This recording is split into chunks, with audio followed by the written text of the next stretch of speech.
Dumako na po tayo dito. Ombudsman Remulla, galit na galit, gustong manakit. Okay? At si Lepeste, hinamon ni Remulla, si Amy, ang baba niya ay pahaba ng pahaba ng pahaba. At ang ilong ni Amy ay disaligned.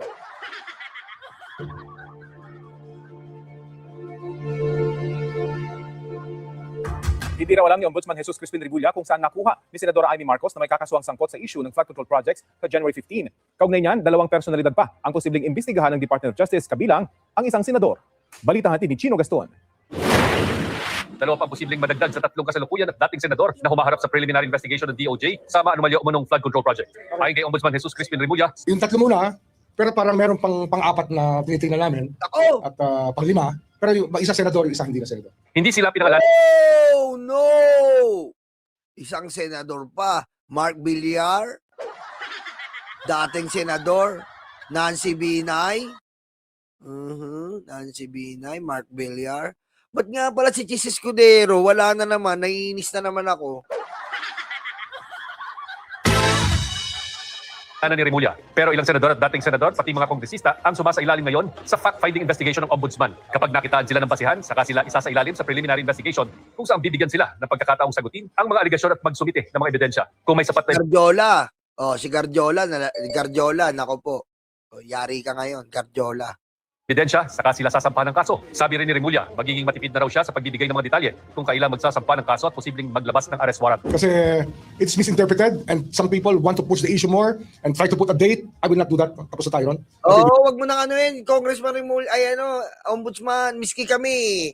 Miski kami kasi tayo napapahiya eh. Ang administrasyon na napapahiya. Gulati na lang natin sila katulad ng estilo ni BBM. Oy, maraming salamat ha. Jackie or Cut. Thank you, Jackie Cut. Thank you. Tayo napapahiya eh. Diba? Ombudsman, gulatin na lang natin sila katulad ng estilo ni BBM. Nagulat si Digong, paggising niya, nasa ICC na siya. Gano'n na lang. Parang Tide. Gulat ka, no? Hoy, maraming salamat, Rayon Enocose, member for 1 month. Aguy. Kaya, huwag ka na magbigay, Ombudsman. Hinintay ka ng December 15 eh.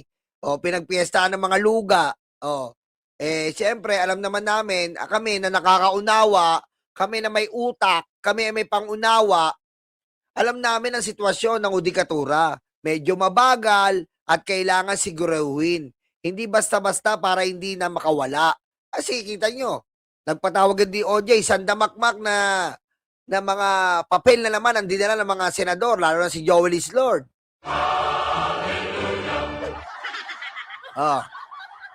Nagdala si Joel Islord, nagdala si Bong Revilla, ilang attorney ang pinagdadala. Ganyan po ang labanan dyan. Ganyan po ang magiging labanan natin dyan. Kasi hindi po mag-ano yan, what they call this, hindi po sa walang bahala yung mga yan hanggat hindi sila maabsuelto sa ginawa nilang pagnanakaw. Pero actually, kilala na naman natin eh. Joel Islord, Revilla, Jinggoy, ano paasa mo dyan? Diba? Ano paasa mo dyan? Kundi, wala talagang asahan, kundi, nakawan. We've learned our lesson from that. Hindi raw alam ni Remulla kung saan nakuha ni Senadora Amy Marcos ang sinasabi nitong petsang January 15 para sa pagsasampa ng kaso laban kina dating Senator Bong Revilla, Senator Jinggoy Estrada at Senator Joel Villanueva. Buti siya alam niya, ako hindi ko alam yun. Tama, fake news na naman si Amy. Fake news na naman si Amy. Alam nyo, si Amy, yung mukha niya, fake. Diba? Pag mukha po ba ay fake, anong lalabas sa'yo? Fake news din. Diba? Yung ilong ni Amy, pag ganyan, pa letter L. Fake. Tapos yung mukha niya dito, yung mga lobo-lobo niya, puno na ng petroleum jelly. Anak ka ng po. Kaya ano pa nga asahan mo sa fake na mukha, di fake news. Supalpal ka ngayon. Ewan ko na saan nagagaling.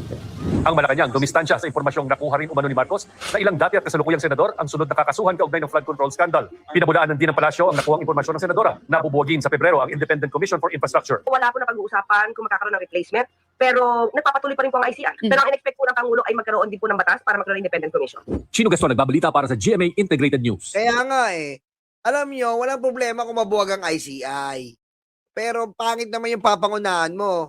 Pinapaprayo ng ating Pangulo ang Independent Commission Law o yung gagawing legal yan. So, masyadong mapapel si Amy. Gusto niya naman yung umentrada, kaya po tinakil na sa Bengador, gusto niya umentrada para i-divert na naman ang mga pagkukulang ng mga Duterte Black na mga inutil na tanga. Anak ka ng po. Dito tayo sa isa pa. Share pa natin to, share.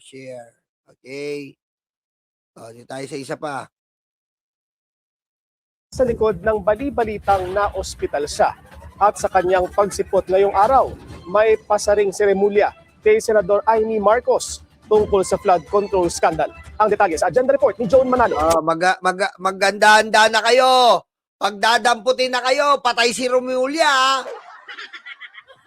Pagdadamputin na kayo. Patay na raw si Romulia. Aray ko. Ngayon, sino patay?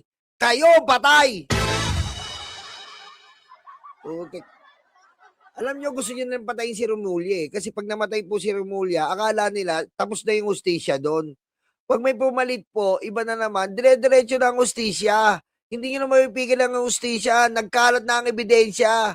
Nagkalat na lahat sa atin. Dumadaan na lang tayo sa due process dahil yun ang gusto ng presidente, due process.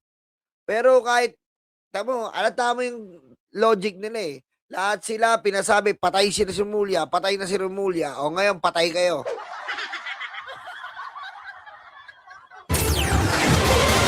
Bukod kina Senators Jinggoy Estrada at Joel Villanueva at former Senator Bong Revilla, isang incumbent senator at isang dating senador ang tinitignan na ring sumalang sa preliminary investigation ayon kay Ombudsman Jesus Crispin Remulla. Pero ayaw na munang magbanggit ni Remulla ng mga pangalan. Let's just lay off with the names kasi it's misinterpreted and some people want to push the issue more and try to put a date. I will not do that. Tapos na tayo ron. I think we've learned our lesson from that.